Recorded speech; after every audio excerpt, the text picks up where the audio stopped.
Yang paling angker ialah menancapnya sebatang kayu di batok kepala orang ini, tepat di ubun-ubun, seperti dituturkan sebelumnya dalam episode berjudul Muslihat Cinta Iblis. Batangan kayu itu ditancapkan oleh iblis putih Ratu Pesolek sewaktu terjadi pertempuran antara Wiro dengan orang di dalam lubang ini, yang bukan lain ialah makhluk pembawa bala.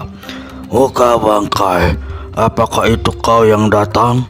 Tiba-tiba makhluk yang mengerikan yang duduk di atas batu karang, tetapi manusia juga adanya.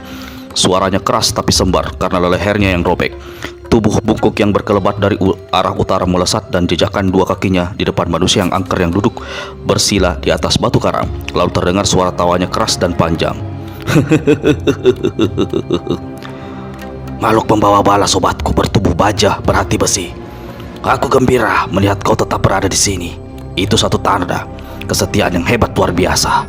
Orang tua bungkuk yang barusan datang ternyata adalah si muka bangkai alias si muka mayat, guru pangeran matahari. Makhluk pembawa bala mendongak ke atas langit hingga luka besar pada leher terkuak dan darah busuk mengalir keluar. Sobatku si muka bangkai, bukankah ada ujar-ujar yang mengatakan ada ubi ada talas, ada budi ada balas? Apa yang aku lakukan tidak lepas dari janji yang kau ucapkan tempo hari. Sobatku, kau tak perlu khawatir. Bagiku si muka bangkai, janji yang diucapkan adalah titipan nyawaku padamu. Kitab putih wasiat dewa akan menjadi milikmu begitu muridku menamatkan riwayat pendekar 112. Aku percaya pada janjimu. Aku percaya, kata makhluk pembawa bala pula. Sekarang aku ingin melakukan sesuatu. Katakanlah. Aku ingin kau mencabut batang kayu yang menancap di batok kepalaku. Kakek bungkuk si muka bangkai tercekat sesaat. Mulutnya yang perot dipocongkan ke kiri. Dia mendongak ke atas menyembunyikan seringai penuh arti. Dalam hati dia membatin, makhluk pembawa bala, aku tahu kalau kayu yang menancap di ubun-ubun itu tidak dicabut, nyawamu hanya tinggal 20 hari saja. Siapa yang ingin melihat kau lebih hidup lebih lama? Pada hari 10 bulan 10, begitu urusan selesai di tempat ini. Begitu pada hari 10 bulan 10, begitu urusan di tempat ini selesai, aku tidak butuh dirimu lagi. Kau hanya tinggal menunggu mampus. Muka bangkai, kau tuli atau bisu hingga tidak melakukan permintaanku tadi? Sobatku maut pembawa bala, sebelum kesini aku telah menemui seorang dukun besar di Nusa Kambangan. Aku mendapat keterangan dan dia melihat saat sekarang hampir tidak mungkin untuk mencabut kayu itu dari batok kepalamu. Tidak mungkin. Tidak mungkin kenapa? Kalau aku punya tangan, sudah dari dulu-dulu aku melakukannya. Perempuan sundal berjuluk iblis Ratu Putih Ratu Pesolek itu membuat buntung tanganku yang tinggal satu hingga aku tak bisa berbuat apa-apa. Saja aku akan membunuhnya dengan cara yang sangat mengerikan. Aku akan sate tubuhnya dari selangkangan sampai ke ubun-ubun. Makhluk pembawa bala keluarkan suara menggerendam panjang pendek. Menurut dukun besar itu, jika kayu dicabut sekarang, maka otakmu akan ikut tertarik. Akibatnya mengerikan sekali. Hanya satu di antara dua. Kau tetap hidup tapi kehilangan kewarasan, atau kau tetap hidup tapi sekujur badanmu lumpuh. Sosok tubuh makhluk pembawa bala nampak bergetar begitu mendengar keterangan si muka bangkai. Laba mulutnya yang hancur tak sanggup mengeluarkan suara. Setelah serang beberapa lama, akhirnya dia ajukan pertanyaan. Lantas, apakah kalau aku akan mampus mengenaskan begitu saja? Lebih baik kau bunuh aku saat ini juga, muka bangkai. Si muka bangkai maju selangkah dan pegang bahu makhluk pembawa bala, walau diam-diam dia merasa jijik. Lalu dia berkata, Sobatku, tunjukkan hati besimu, tunjukkan kesabaranmu yang seatos batu karang. Kau masih punya harapan untuk hidup. Satu hari sebelum batas waktu kematian dukun besar itu akan kubawa kepadamu. Karena menurutnya, hanya pada saat itulah kayu bisa dicabut dan nyawamu bisa diselamatkan. Makhluk pembawa bala menarik nafas panjang. Sobatku mau pembawa bala, selama kau mendekam di sini, apa kau pernah melihat iblis pemabuk muncul di tempat ini? Tanya si muka bangkai yang muncul menggeleng. Ada apa kau tanyakan setan alas satu itu? Kau jerih padanya, Si muka bangkai tertawa panjang lalu menjawab. Puluhan tahun hidup aku tidak pernah merasa takut pada makhluk apapun. Hanya seorang pemabuk seperti dia. Siapa takutkan? Aku hanya bertanya karena dialah yang jadi biang kerok punya pekerjaan menyebar undangan untuk pesta darah di Teluk Penanjung Pangandaran ini. Dia tidak sadar darahnya juga akan tertumpah di sini. Muka bangkai, kau tahu iblis pemabuk itu sebenarnya berada di pihak kita atau di pihak musuh? Tentu saja di pihak kita. Aku akan mendatangkan beberapa gentong besar berisi minuman keras kesukaannya. Kita akan jamu dia, lalu memperalatnya untuk menghadapi lawan-lawan. Dia boleh menenggak minuman keras sampai perutnya jebol lalu mampus. 2 Dua orang di puncak bukit karang itu tertawa gelak-gelak. Makhluk pembawa bala hentikan tawanya lalu berkata, Moga bangkai, sudah 2 hari 2 malam aku tidak tidur. Aku ingin beristirahat memejamkan mata. Barang sejenak, harap kau jangan mengganggu. Habis berkata begitu, sosok tubuh makhluk pembawa bala melosot turun ke bawah. Ternyata dia masuk ke dalam sebuah lubang batu. Jadi sejak tadi sebenarnya orang ini duduk di atas lubang. Gerakannya turun berhenti pada saat tinggal kepalanya saja yang kelihatan. Makhluk pembawa bala senderkan bagian belakang kepalanya ke pikiran lubang batu karang. Si muka bangkai tidak tahu apakah manusia itu telah memejamkan mata atau tidur, karena kedua matanya hanya merupakan rongga-rongga mengerikan. Setelah cukup lama menunggu, akhirnya abdi dalam berusia lanjut yang dinantikan muncul juga di pendopo yang teduh itu. Anak muda, harap maafkan kalau kau menunggu cukup lama. Kelihatannya kau datang dari jauh. Apa yang bisa aku lakukan untukmu? Si abdi dalam menyapa ramah dan duduk bersila di hadapan Wiro. Saya butuh beberapa keterangan. Menyangkut kerajaan atau apa? Sedikit menyangkut kerajaan, jawab Wiro. Orang tua itu mengangguk. Aku akan menjawab sepanjang kemampuanku dan selama tidak menyangkut rahasia kerajaan serta keluarga kerajaan. Orang tua, apakah kau pernah mengenal seorang tumenggung bernama Sindowinoto? Tumenggung Sindowinoto? Sindowinoto. Abdi dalam itu menyebut nama tersebut berulang-ulang. Akhirnya dia gelengkan kepala dan berkata, ada banyak sekali tumenggung, baik di keraton maupun yang ditugaskan di berbagai kadipaten. Tapi seingatku, tidak ada yang bernama Sindowinoto. Ada satu bernama Jarot Winoyo. Yang saya cari Sindowinoto, bukan Jarot Winoyo, kata Wirot pula. Tidak ada tumenggung dengan nama seperti itu. Kau pasti tahu orang tua. Pasti sekali. Mengapa kau tanyakan orang yang tidak pernah ada itu? Masih punya hubungan kerabat atau sanak saudara dengan dia? Wiro tidak menjawab. Tumenggung itu mempunyai seorang putra bernama Handoko. Ada seorang bernama Handoko di keraton. Bukan putra seorang tumenggung, tapi pelayan kepala membawahi semua urusan di kadipat. Wiro terdiam. Kalau tidak ada lagi yang kau tanya, aku terpaksa harus kembali ke tempat pekerjaanku, kata abdi dalam tua itu. Tunggu, ada satu pertanyaan lagi. Putra sang tumenggung dikabarkan ditemukan telah jadi mayat di hutan Wati Wirang. Lehernya digorok hampir putus. Itu tentu merupakan satu peristiwa besar. Apakah kau tahu atau pernah mendengar hal itu? Kejadiannya belum lama berselang. Tidak pernah ada kedengaran kejadian seperti itu, kata si abdi dalam pula. Kalau memang ada, tentu terjadi kegegeran di kota raja. Hanya itu yang ingin saya tanyakan. Terima kasih atas waktumu orang tua. Abdi dalam itu mengangguk lalu berdiri dan meninggalkan pendopo dengan cepat. Di tempat sepi di bawah pohon, pendekar dua satulah duduk memikirkan dan menghubung-hubungkan semua keterangan dengan kejadian-kejadian yang ada dialaminya akhir-akhir ini. Sebelum mati, Raja Obat 8 penjuru angin memberitahu bahwa pembunuhnya adalah gadis berpakaian merah bernama Andini alias Dewi Payung 7. Gadis itu katanya menceritakan tentang nasib perjodohannya dengan pemuda bernama Handoko yang ditemui mayatnya di hutan Watu Ireng mati digorok. Handoko katanya putra seorang tumenggung bernama Sindowinoto. Tapi setelah aku selidiki, tidak ada tumenggung bernama Sindowinoto. Tidak ada pemuda bernama Handoko, juga tidak ada orang yang ditemui mati di hutan Watu Ireng. Gila, apa artinya semua ini? Murid Sinto Gendeng garuk-garuk kepala, lalu melanjutkan berpikir. Putih Andini belum lama datang di tanah Jawa ini. Mana mungkin dia menjalin hubungan cinta dengan seorang pemuda bernama Handoko yang ternyata tidak pernah ada. Siapapun adanya orang yang mengaku bernama Andini itu pasti telah memalsu diri. Lama murid Sinto Gendeng merenung. Mungkinkah saat itu dalam keadaan meregang nyawa, Raja Obat bicara tak karuan hingga memberikan keterangan aneh yang sebenarnya tidak ada? Atau memang benar gadis bernama Andini itu telah mencelakainya? Buktinya sebelum aku sempat menghukumnya, dia melarikan diri begitu saja. Atau mungkin ada gadis lain punya nama sama dengan Dewi Payung 7. Tidak bisa jadi. Andini yang ku kenal itu datang dari Pulau Andalas, datang membawa maksud tertentu. Dia menginginkan kitab putih wasiat dewa. Itu sebabnya dia membunuh Raja Obat setelah mendapatkan keterangan menyangkut diriku. Urusan gila ini benar-benar berbelit. Wiro kembali garuk-garuk kepala. Dia kini teringat pada gadis itu.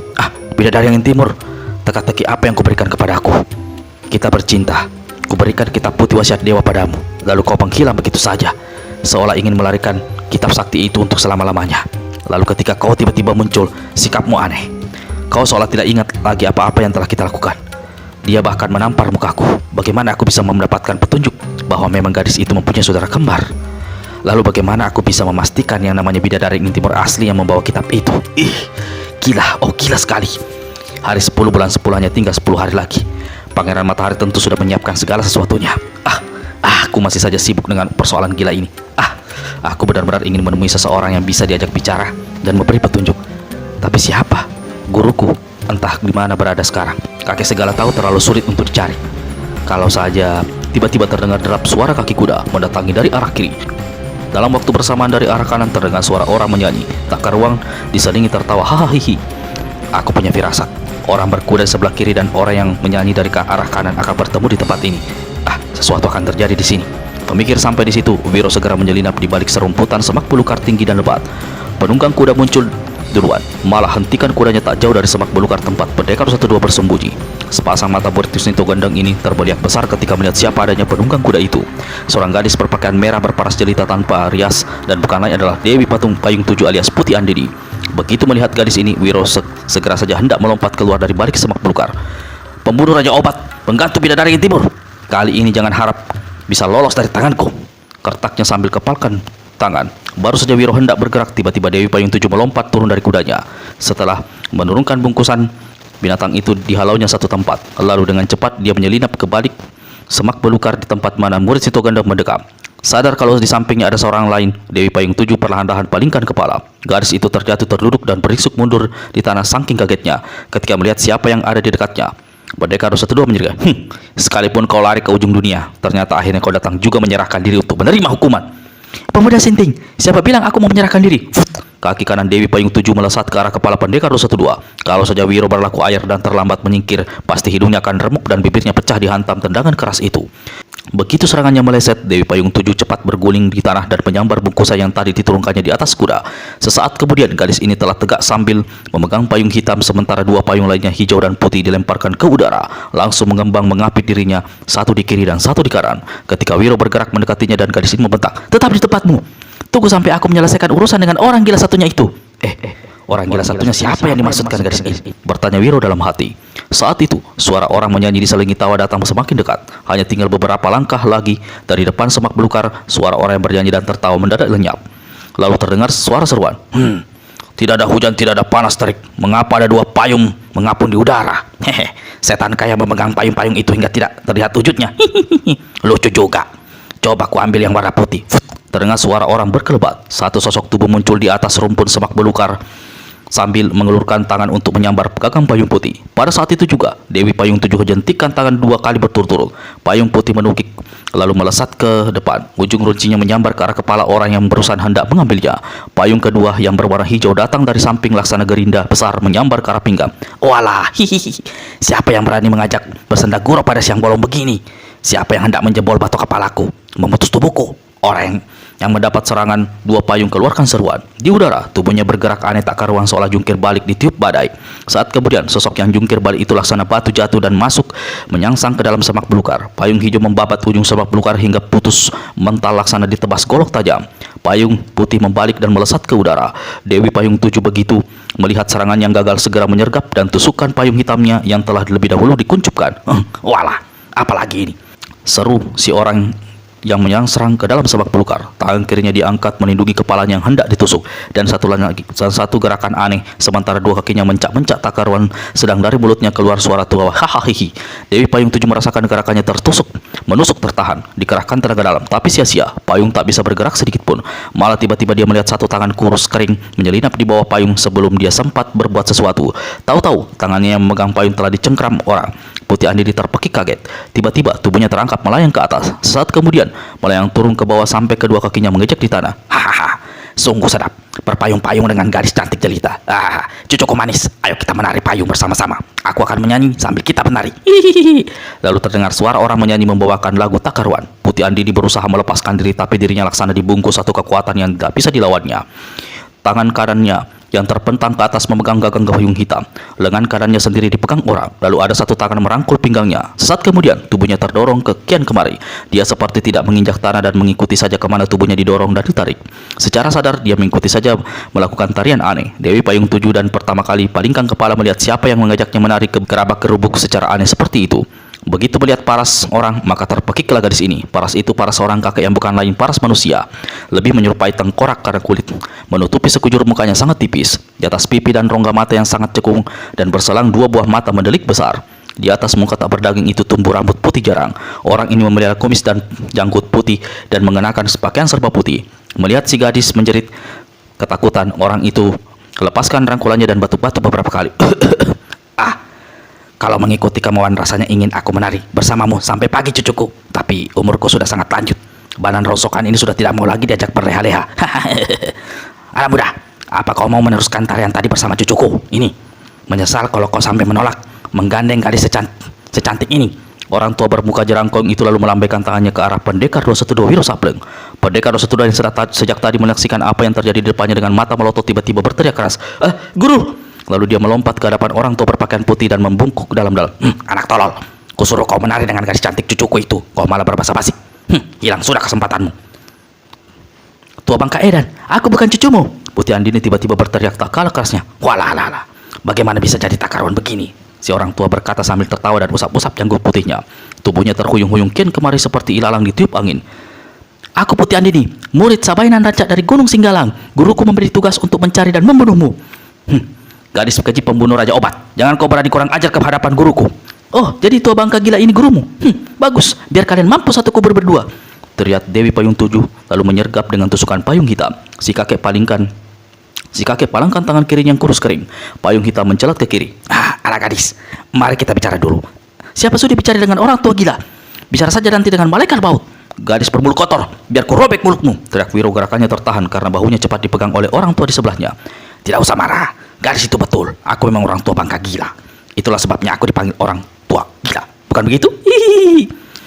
Sudah, jangan banyak bicara ngaco. Hadapi kematian dengan kegilaanmu, kata Dewi Payung 7 pula. Dia gerakkan tangan ke arah bungkusan miliknya yang ada di dekat semak belukar.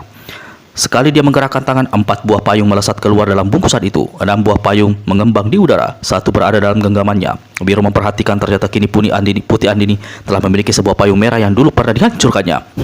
Payung bagus. Walalala, payung bagus. Ada 6 di udara, 1 di tangan. Siapa yang akan menyanyi kalau aku menari? Orang tua yang kelihatan berotak miring itu tertawa gelak-gelak. Dia bukan lain adalah tua gila dari Pulau Andalas yang dikenal dengan julukan, yaitu Pendekar Gila Patah Hati dan Iblis Gila Pencabut Jiwa. Putih Andini membuat gerakan berputar dengan tangan kirinya. 6 buah payung yang mengembang di udara melayang berputar ke arah tua gila, mengeluarkan suara menderu-deru. Payung-payung ini bergerak tersusun turun tangga. Berarti ada 6 bagian tubuh tua gila yang akan menjadi sasarannya. Guru tua gila, awas! Teriak Wiro memberi ingat. Tangan kanannya serta-merta berubah putih menyilaukan tanda dia siap melepaskan pukulan sinar matahari. Namun apa yang terjadi kemudian terjadi sangat cepat. Orang yang berpakaian putih itu kelihatan terhuyung-huyung lalu jatuh berdebam di tanah. Kakinya melejang-lejang. 2 buah gagang payung kena sambaran kakinya mencelat ke udara, seperti membalut tubuh si orang tua kemudian mencelat ke atas. Tangannya bergerak laksana kilat. 4 buah payung yang dilemparkan tinggi-tinggi ke udara, melayang-layang bergabung dengan 2 buah payung yang ditendang sebelumnya. Apa yang diperbuat tua gila tidak cukup sampai di sana. Sambil tertawa hahaha, dia jejakkan kedua kakinya ke tanah. Tubuhnya melesat laksana terbang melewati 6 buah payung. Sambil bernyanyi-nyanyi, tua gila melayang turun. Dengan lincah sepasang kakinya menjejak dari kepala payung satu ke kepala payung yang lainnya, terus-menerus berganti-ganti. Gerakan tubuhnya walau seperti menari tapi tak karuan. Gerabak gerubuk terhuyung malah kadang-kadang seperti mau terjerembab jatuh atau terperosok terlentang. Hai, astaga, hari sudah siang. Aku enak-enak saja menarik. Urusanku masih banyak. Cukup bersenang-senang sampai di sini. Aku khawatir ada payung yang rusak. Cucuku pastikan marah. Hahaha. Tua gila melayang turun, tapi tidak turun begitu saja. Karena sambil turun, tangannya kiri kanan bergerak masing-masing 3 kali. Tahu-tahu 6 payung sudah berada dalam genggamannya. Begitu sampai di tanah, 6 buah payung itu dikuncupkan. Lalu dia melangkah di hadapan Dewi Payung 7. Terima kasih. Kau telah meminjamkan payung-payung bagus ini. Silakan kau ambil kembali payungmu. Si kakek ulurkan 6 buah payung kepada si gadis. Putih Andini tegak dengan muka merah padam. Dia tidak bergerak, apalagi mengulurkan tangan mengambil payung-payung yang disodorkan. Hanya sepasang matanya yang bagus memandang menyorot pada tua gila. Walah, cucuku marah besar padaku, seru si orang tua. Lalu dia melangkah ke arah Wiro. Kau saja menyerahkan payung-payung ini padanya. Habis berkata begitu, enak saja tua gila lemparkan 6 buah payung itu pada Wiro. Mau tak mau Pendekar 112 terpaksa menyambuti. Setelah 6 payung berada pada pegangannya, dia jadi bingung sendiri. Bagaimana dia menyerahkan payung-payung itu pada Putih Andini yang sudah dianggapnya sebagai musuh besar dan ingin sekali dihajarnya sampai mati. Hei, ada apa di antara kalian sebenarnya? Yang perempuan berdiam diri, muka masam cemberut merah padam. Yang lelaki seolah-olah berubah jadi patung tolol. Guru, gadis itu telah membunuh seorang tokoh rimba persilatan dan penolongku. Dia juga hendak membunuhku. Dia juga hendak membunuh seorang gadis sahabatku. Aku bermaksud menghukumnya sampai mati. Sampai mati? Walalala, sungguh hebat kejadian rimba persilatan akhir-akhir ini. Semakin tua usia dunia, semakin banyak terjadi keanehan. dan hanya manusia-manusia tolol saja yang mau terseret dalam keadaan itu lalu mati dalam keadaan itu. Hihihi, kata tua gila. Orang tua itu lantas menuding ke arah Putih Andini. Gadis itu tadi bilang dia ditugaskan gurunya untuk mencari dan membunuhku. Rupanya gurunya berteman dengan malaikat maut. Ustadz Dori barusan berkata hendak menghukumnya sampai mati. Aku tidak tahu apa hubunganmu dengan malaikat maut, tapi membunuh karena alasan sepele sungguh perbuatan tidak terpuji. Putih Andini keluarkan suara mendengus keras hingga si orang tua berpaling ke arahnya. Aku tahu riwayat hidupmu orang tua. Kau pernah menghabisi nyawa manusia sampai 300 orang. Apa kau punya alasan tepat untuk membunuh mereka? Paras tua gila sesaat tanpa tercekat. Tunggu, katanya seraya mendongak sementara tubuhnya kembali menghuyung tak karuang. Dia memijat-mijat keningnya seolah setengah berpikir keras. Cucuku. Aku bukan cucumu. Kau bukan kakekku, bentak Putih Andini. Bagaimanapun juga aku akan tetap membunuhmu. Jangan mengira aku takut padamu setelah melihat kehebatanmu memamerkan ilmu kepandaian menari di udara di atas payung-payungku. Tua gila tertawa pendek lalu gelengkan kepala. Hihihi. Gadis cantik, kau dengar baik-baik. Mengenai riwayatku, kau tentu mendengar dari seseorang. Guruku yang menceritakan. Tidak salah dugaanku, kata tua gila pula. Ketika peristiwa itu terjadi puluhan tahun silam, kau belum lahir. Kau masih menjadi angin. Hihihi. Kau kemudian mendengar cerita dari gurumu. Apakah dia mengatakan semuanya dengan jujur padamu? Guruku tidak mungkin berdusta. Aku tidak mengatakan gurumu si Sabainan rancak dari Gunung Singgalan itu berdusta. Tapi aku yakin ada kepentingan pribadi yang membuat dia menyisikkan mana yang baik buat dirinya dan menimpakan mana yang buruk bagi orang lain. Urusanku dengan gurumu biar kami orang tua-tua ini yang menyelesaikan sendiri. Aku tidak akan kembali ke Singgalan berhampa tangan, jawab Putih Andini keras. Lalu berkelebat kirimkan serangan ganas. Payung hitam disapukan ke udara hingga mengeluarkan angin deras dan sinar redup hitam. Tangan kiri membuat gerakan mencengkram diarahkan pada leher tua gila. Gadis lak-lak, ambil payungmu. Pendekar 212 menerjang ke depan menyongsong serangan Putih Andini.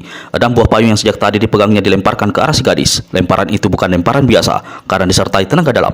Nang payung berubah menjadi 6 senjata maut yang melesat ke arah kepala dan bagian tubuh Putih Andini. Si gadis kertakan rahan. Dia melesat ke udara untuk menghindari serangan payung miliknya sendiri. Dari udara, payung hitam dilemparkannya ke arah Wiro. Begitu melempar, dia membuat gerakan jungkir balik. Tahu-tahu tubuhnya menukik menyambar ke arah tua gila. Hebat, luar biasa, memuji tua gila. Sementara Wiro melompat menghindari serangan payung hitam. Tua gila miringkan badan ke samping. Sambaran tangan si gadis lewat di samping telinga kirinya. Ketika dia hendak mencekal tangan itu, tiba-tiba kaki kanan lawan menghantam ke arah dadanya. Puk! Guru! Teriak Wiro ketika melihat tua gila terlempar sampai 2 tombak akibat tendangan keras yang dilancarkan Putih Andini. Tapi si orang tua sendiri hanya senyum-senyum. Dia mengangkat tangan kirinya tinggi-tinggi memperlihatkan sesuatu. Putih Andini keluarkan seruan tertahan. Wiro melotot lalu menyeringai sambil garuk-garuk kepala. Di tangan kiri tua gila saat itu ada kasut kaki kanan milik si gadis. Tua gila dekatkan matanya ke kasut yang dipegangnya seolah-olah meneliti. Untung tidak ada bagian yang kasut ini yang rusak. Kalau sampai rusak, bagaimana aku menggantinya? Wah, kasut ini sepertinya tentu mahal sekali harganya. Tua gila tersenyum. Dia melangkah ke hadapan Putih Andini yang tidak bergerak dengan muka merah padam. Jika orang tua itu tadi mau mencelakainya, pasti mudah saja baginya. Semudah dia mencabut kasut di kaki kanannya tanpa dia merasakannya. Di hadapan Putih Andini, tua gila membungkus seraya berkata, harap maafkan tua bangka ini. Biar aku tolong mengenakan kasutmu ini ke kakimu kembali. Entah marah entah sangat malu, Putih Andini melompat menjauhi tua gila. Dia mengumpulkan 7 payungnya dengan cepat lalu tanpa berkata apa-apa lagi, dia berlari kencang meninggalkan tempat itu. Di sudut matanya tampak genangan air mata ketika si gadis melarikan diri. Pendekar 212 hendak mengejar tapi lengannya cepat dipegang oleh tua gila. Tak perlu dikejar. Dia. Nanti kau juga akan bertemu dengan dia. Lebih baik kita duduk-duduk dulu di sini berbincang-bincang. Bertahun-tahun aku tidak bertemu denganmu. Tentu banyak cerita yang bakal aku dengar darimu. Tua gila, apakah selama ini kau baik-baik saja? Tanya Wiro. Ya, begitulah. Banyak perubahan terjadi di Pulau Andalas. Banyak perubahan terjadi pada diri tua ini. Semakin lama, aku merasa diri yang sudah rongsokan ini tidak ada harganya lagi. Kadang-kadang aku berpikir, mengapa aku tidak segera saja mati? Tapi malaikat rupanya selalu kesasar datang mencari. Namun orang lain yang dicabut nyawanya. Hihihi. Tua gila, aku perlu memberitahu padamu. Walau tadi kau sudah mendengar. Gadis tadi bernama Putih Andini. Dia juga dari Pulau Andalas. Aku sudah tahu siapa dia adanya. Memotong tua gila. Bagus kalau begitu. Siapapun dia adanya, dia adalah pembunuh sahabat dan tuan penolongku, Raja Obat 8 penjuru angin. Dia juga hendak menggantung seorang gadis yang kucintai. Tua gila batuk-batuk beberapa kali. Itu berita hebat. Kau punya gadis yang dicintai, berarti punya kekasih. Punya kekasih berarti punya calon istri. Apakah guru besi Gendang itu sudah kau beritahu? Memang belum. Saatnya akan tiba. Yang penting apakah gadis itu mencintai dirimu? Tanya tua gila seraya senyum-senyum. Dia mengaku mencintaiku. Bahkan untuk membuktikan cintanya, dia bersedia untuk menyerahkan tubuhnya dan kehormatannya. Tua gila menyeringai, lalu keluarkan suara berdecak berulang kali. Saat itu hari telah larut petang. Karena tempat itu ditumbuhi banyak pohon-pohon rindang, keteduhan membuat keadaan di situ lebih cepat menjadi gelap. Tanpa diketahui kedua orang yang asik bercakap-cakap itu, sesosok tubuh mengendap-endap lalu mendekam di satu tempat mendengar pembicaraan mereka.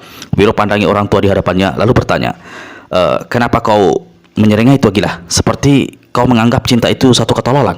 Tua Gila tertawa mengekeh. Hehehe. Dia menepuk nyamuk yang lewat di depan hidungnya. Cinta itu tidak tolol. Cinta itu tidak tolol. Cinta itu tidak tolol. Cinta sesuatu yang suci. Nah, jika saja manusia mau berlaku jujur, justru para manusia yang katanya berotak dan lebih tinggi derajatnya dari binatang itulah yang berlaku tolol. Kau menyindirku, kata Wiro sambil garuk-garuk kepala. Tidak menyindir. Tapi sekedar untuk membuat matamu terbuka dan otakmu bekerja. Apa maksudmu sebenarnya, Guru? Kau dengar baik-baik apa yang aku ucapkan. Katamu gadis yang kau cinta itu menyatakan cinta dengan bersedia menyerahkan tubuh serta kehormatannya padamu. Hal seperti ini tidak akan ditemui dalam dunia percintaan yang wajar. Muridku, tidak ada seorang gadis yang akan mau mengeluarkan ucapan seperti itu, bagaimanapun dia mencintai seorang pemuda. Kecuali apa? Tanya Wiro ketika Tua Gila memutus ucapannya. Kecuali ada sesuatu di luar wajar di balik semua itu. Muridku, jika kau tidak keberatan, harap kau menceritakan secara jelas apa saja yang sebenarnya telah terjadi. Kalau begitu maumu, baiklah Tua Gila. Lalu Pendekar Rosa II menceritakan kisah panjang sejak terbunuhnya Raja Obat 8 penjuru angin. Ditemuinya bidadari ingin timur yang hampir menemui ajal digantung kaki ke atas kepala ke bawah. Lalu lenyapnya bidadari ingin timur bersama kitab Putih Wasiat Dewa. Disusul pertempuran dengan Dewi Payung 7 di halaman rumah makan dan ditutup dengan pertemuan terakhir kali dengan bidadari ingin timur yang dirasakan sangat aneh oleh Wiro. Mendengar cerita Wiro, Tua Gila geleng-geleng kepala. Puluhan tahun hidup di dunia ini, baru sekali ini aku mendengar cerita hebat begini. Tapi anak muda, jika aku boleh mengeluarkan pendapat, maka terus terang, aku katakan siapapun gadis binal yang membunuh Raja Obat, dia bukanlah Putih Andini alias Dewi Payung 7. Tua Gila, kau membela gadis yang jahanam itu, kata Wiro dengan suara keras. Aku tidak membela siapapun, karena tidak ada untungnya bagiku. Tapi coba kau pikir dalam-dalam, kau bakal melihat keanehan dan kejanggalan. Mungkin benar ada dua bidadari yang ingin timur, yaitu satu yang jahat dan satu yang baik. Entah yang mana bidadari yang kau cintai itu, tapi mungkin pula cuma ada satu dan menjalankan peran ganda. Sekarang tergantung pada kepandaianmu menyelidik. Wiro menarik nafas panjang dan menggaruk kepala berulang kali. Kau masih hendak membunuh gadis dari Pulau Andalas itu? Tanya Tua Gila. Lama Wiro menjawab. Kedatangannya ke Tanah Jawa ini jelas hendak mendapatkan kitab Putih Wasiat Dewa dan membunuhku. Tunggu dulu anak muda. Hal yang satu itu, jangan kau sangkut pautkan dengan kematian Raja Obat serta penggantungan kekasihmu. Itu adalah dua hal yang berbeda. Semakin bingung aku jadinya, kata Pendekar Rosa II pula. Kalau begitu, biar kita alihkan pembicaraan pada hal lain. Aku ingin bertanya, di luar tersebar kabar akan terjadi suatu peristiwa besar di Pangandaran pada hari 10 bulan 10. Tolong kau jelaskan kegilaan apa yang hendak dibuat orang-orang rimba persilatan kali ini. Aku sendiri mendapat undangan datang ke sana dari iblis pemabuk. Maksudmu si dewa tua bangka geblek yang hendak menjodohkan muridnya denganmu? Tanya Tua Gila lalu tertawa mengekeh. Wiro menyengir. Rupanya urusan itu sampai juga ke telingamu. Iblis pemabuk tidak sama dengan dewa tuak. Dia seorang sakti aneh yang hendak membunuh manusia semudah dia mengedipkan mata. Aku sendiri hampir jadi korbannya. Mendengar keteranganmu, rupanya semakin banyak orang-orang sakti yang tidak aku kenal bermunculan dalam rimba persilatan. Di tengah semua kejadian itu, aku yang paling bernasib jelek. Dua senjataku, kapak naga gedi 212 dan batu hitam pasangannya, lenyap dirampas kawanan 3 bayangan setan dan elang setan. Senjata-senjata itu diserahkan kepada Pangeran Matahari. Kau menyebut nama itu, kata Tua Gila setengah terbelalak berteriak. Aku berani bertaruh, mengentuti hidung masing-masing. Pangeran keparat itu, racun yang menjadi biang kerok semua ini. Berarti lalu ada yang mengatur pertemuan kau dengan dia di Pangandaran. Ada yang benar-benar menginginkan kematian Pangeran Matahari, tapi ada yang berusaha mencari untung. Kegegeran besar akan berlangsung di sana. Hari 10 bulan 10, tidak berapa lama lagi. Apa kau sudah bersiap-siap, Giro? Itulah yang aku khawatirkan. Pikiranku banyak tersita pada apa yang terjadi belakangan ini. Dua senjata sakti andalanku tidak ada di tanganku. Kitab Wasiat Dewa lenyap begitu saja.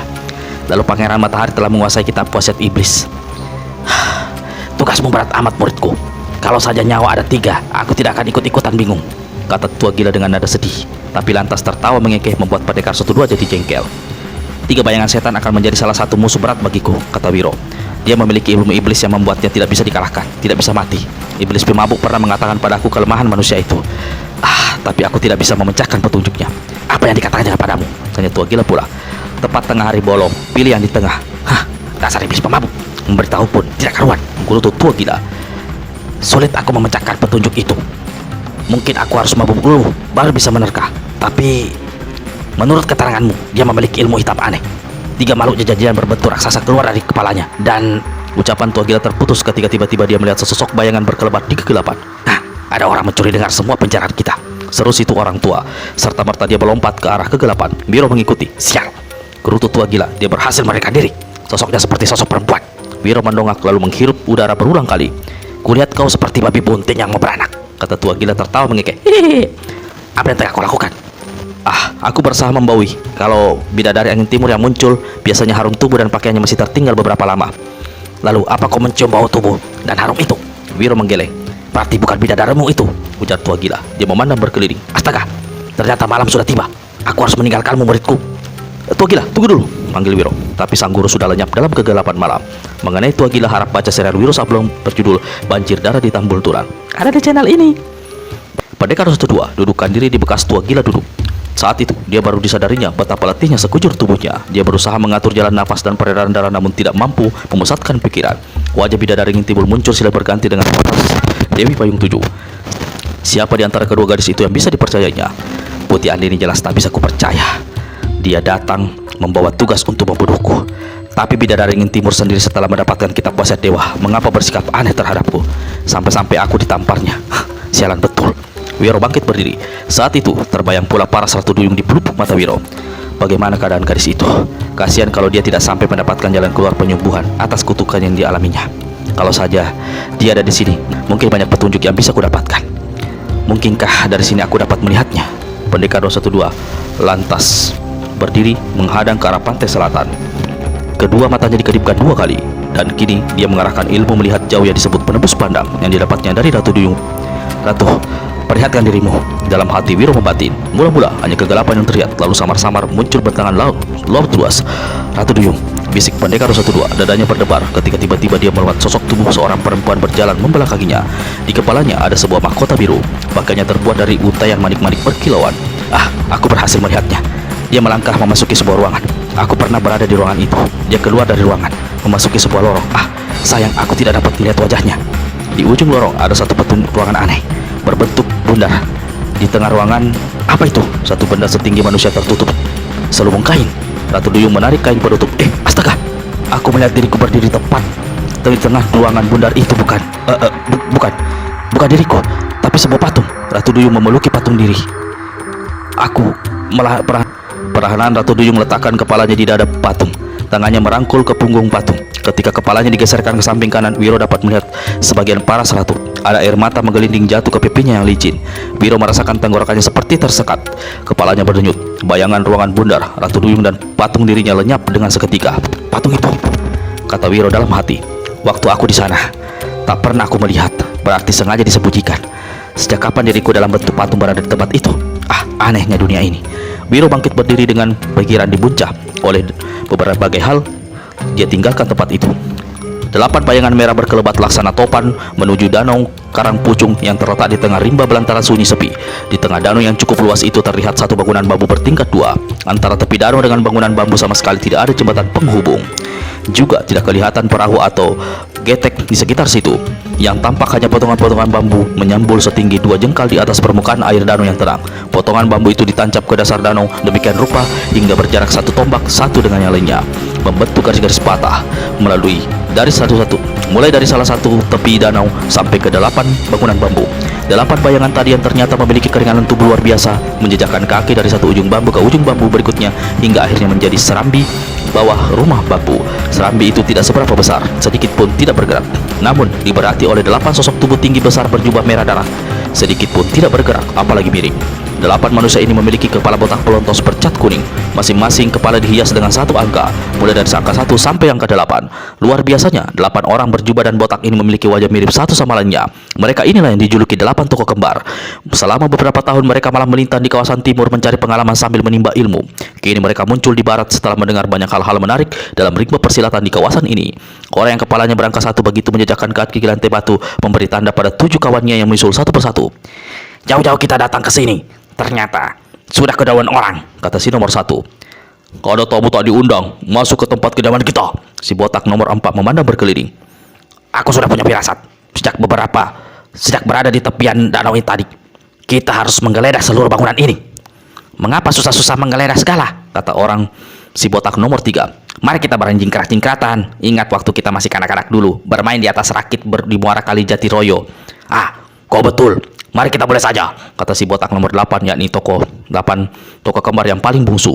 8 orang angkat tangan mereka ke atas lurus-lurus, kepalanya didongakkan. Lalu serentak mereka meniup. Terjadilah suatu hal yang hebat. Angin tiupan mereka menggemuruh laksana puting beliung. Langit di atas danau seperti terbongkar. Bangunan-bangunan bergoncang keras, tetapi anehnya tidak ambruk. Mulai si botak nomor 1 berteriak kembali, memberikan aba-aba. 8 pasang kaki di balik jubah merah dan darah melesat setengah tombak ke atas, lalu turun lagi menjejakkan kaki di lantai bambu. Demikian terus berulang hingga bangunan bambu bertingkat itu oleng ke kiri, sebentar oleng ke kanan, lalu mau roboh dan amblas ke dalam danau. Di lain saat bangunan berputar keras hingga air danau bergejolak bergelombang keras. Sambil melompat, 8 tokoh kembar ini terus saja meniup. Meroboh langit, meroboh langit, memuncak bumi, teriak 8 tokoh kembar nomor 1 yang menyebut nama jurus yang mereka lakukan.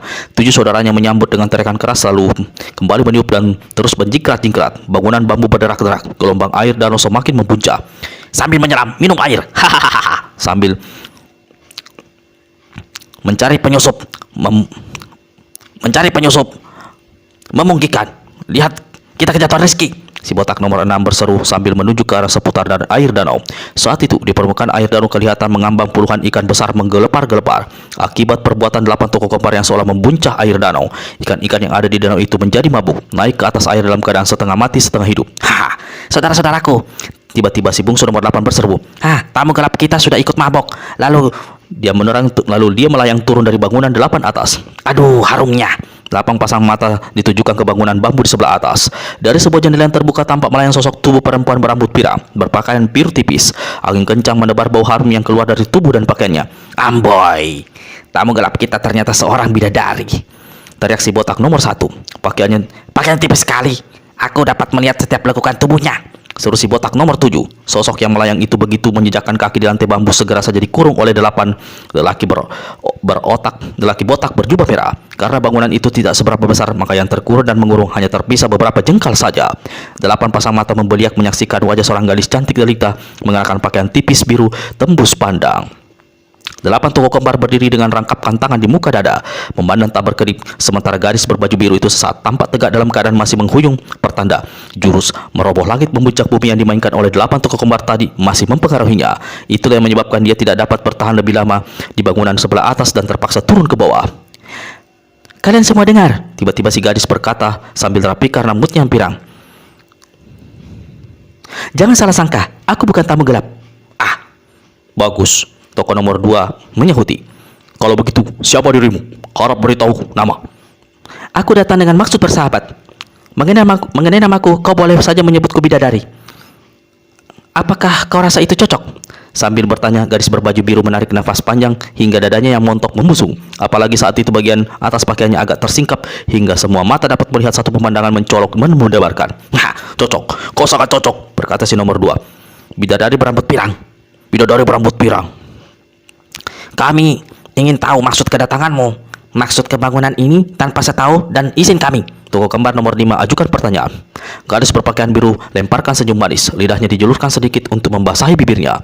8 tokoh kembar jadi semakin kelangsangan dan beberapa di antara mereka jadi usap-usap kepala masing-masing. Aku datang kemari membawa pesan bersahabat dari Pangeran Matahari. Astaga, jadi kau orangnya pangeran yang terkenal itu. Tokoh kembar nomor 3 geleng-geleng kepala. Si botak nomor 1 segera membuka mulut. Selama ini kami tidak pernah berhubungan dengan Pangeran Matahari. Kami tidak menganggapnya sebagai teman, juga tidak sebagai musuh. Coba kau katakan, apa pesan pangeranmu itu? Kalian sudah mendengar tentang kitab wasiat iblis? 8 kepala tokoh kembar mengangguk. Kitab Mahasakti itu kini berada di tangan Pangeran Matahari. Ini berarti bahwa sudah ada kepastian bahwa dia akan menjadi raja di dunia persilatan. 8 tokoh kembar tertawa lalu mendongak dan sama-sama meniup ke atas. Suara bergemuruh menerobek danau, karang puncung air danau bergelombang. Kalian pernah mendengar satu senjata mustika luar biasa bernama kapak maut naga geni 212? Tanya si gadis. Itu senjata milik pendekar 212 dari Gunung Gede, menyahuti si botak nomor 3. Sekarang tidak lagi, senjata itu sudah jatuh ke tangan Pangeran Matahari. 8 tokoh kembar kembali mendongak dan 8 mulut kembali meniup serta bergemuruh kembali menggala garis seantero danau.